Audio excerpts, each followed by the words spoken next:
general, philosophy has to be one of the major theoretical disciplines that have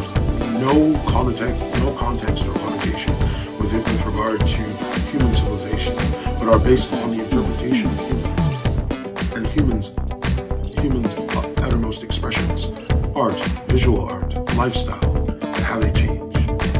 All these changes surmount to the opinions of humans, their egoistical tendencies, their theories, their great insurmountable works and disciplines that they have arced through education and science and liberty.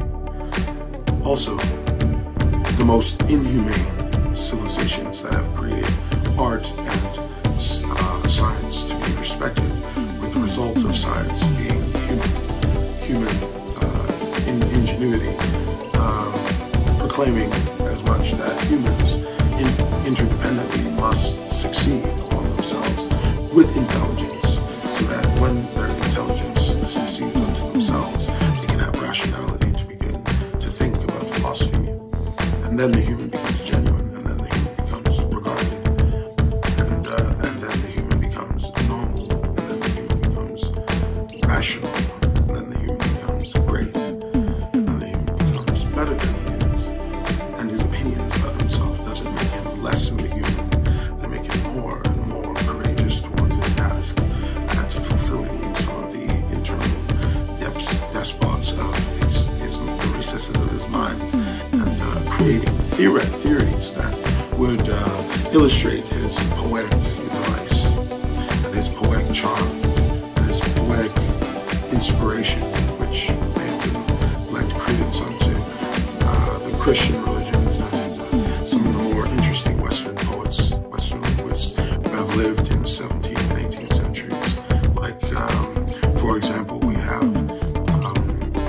Sir John Calvin, who invented the Calvinistic tradition of Christianity, which is the sect of Western Christianity which remained loyal to the Roman Catholics, and Calvinism itself being a branch of Christianity, also being different from the Roman Catholics in every regard, of course, and having individual sects and having free will and free thought for people to believe in the only religions that they do end up choosing for themselves.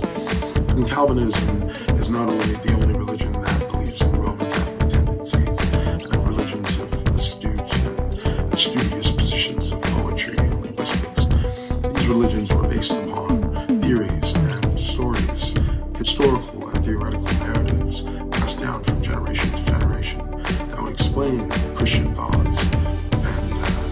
illustrate Christian gods and their wars, and also give you a brief narrative in this historical context about the civilizations that existed, and perhaps were from the textual evidence which supports these texts and Christianity primarily. We find that the Christian God helps the children of Israel and helps his children, the children of Beni Adam, the children of Adam, as they go through their struggles. And with regard to the historical narrative, to put it into context, the historical narrative would then lend credence to you, that Beni Adam, to hold on to your true values, which are God inherently. So, and theology and the theological narratives become more important to humans, as they do end up believing in these things. And if they do believe in their God, however, they mysteriously start to follow it as an individual sect of free will and opinion, which can only be theoretically philosophical.